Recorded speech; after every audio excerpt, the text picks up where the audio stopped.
Tu aimeras le Seigneur ton Dieu de tout ton cœur, de toute ton âme, de toute ta pensée, de toute ta force.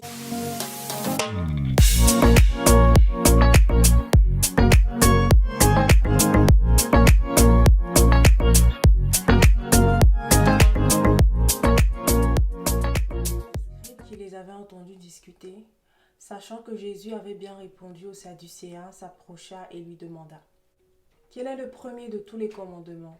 Jésus dit: Voici le premier. Écoute Israël, le Seigneur notre Dieu est l'unique Seigneur. Et, tu aimeras le Seigneur ton Dieu de tout ton cœur, de toute ton âme, de toute ta pensée et de toute ta force. Voici le second: tu aimeras ton prochain comme toi-même. Il n'y a pas d'autre commandement plus grand que cela. This week, as you are starting your week, cette semaine, alors que tu commences ta semaine, I want you to take a look at this. De méditer ce passage dans Marc 12.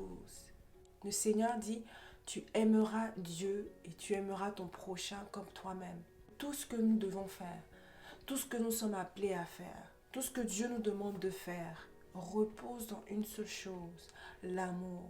L'amour est bien plus important que tous les holocaustes et tous les sacrifices. La Bible dit que lorsque tu vas aller donner ton offrande, qui est un sacrifice, lorsque tu vas aller donner ton offrande et que tu n'as pas pardonné à ton frère, dépose d'abord ton offrande, va pardonner à ton frère et puis reviens donner ton offrande. Because the love, c'est l'amour, l'amour pardonne tout, right? 1 Corinthiens 13 dit. C'est l'amour envers ton frère qui va te pousser à aller demander pardon ou à lui pardonner. De sorte que ton sacrifice soit agréable à Dieu.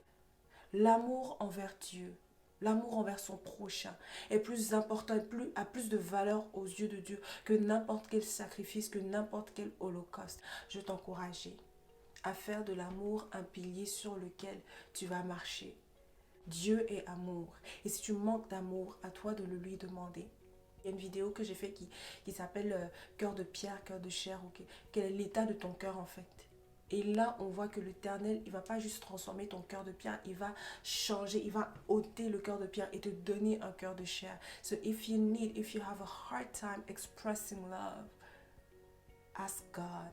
Et le Saint-Esprit viendra y faire ce travail en toi, cette opération chirurgicale, spirituelle en toi, pour te donner un cœur de chair, de sorte que tu puisses donner de l'amour, que tu puisses aimer ton Dieu. Et que tu puisses aimer ton prochain. Parce que si tu aimes Dieu, tu ne vas pas blasphémer ton nom. Si tu aimes ton prochain, si tu aimes les autres, tu vas les pardonner, tu vas les honorer, tu vas honorer ton père et ta mère, tu ne vas pas les tuer, tu ne vas pas porter de faux témoignages contre eux, etc. L'amour envers ton prochain te permet d'accomplir toutes les autres choses de la loi, te permet d'accomplir les commandements et les préceptes de Dieu. C'est une base importante. God bless you.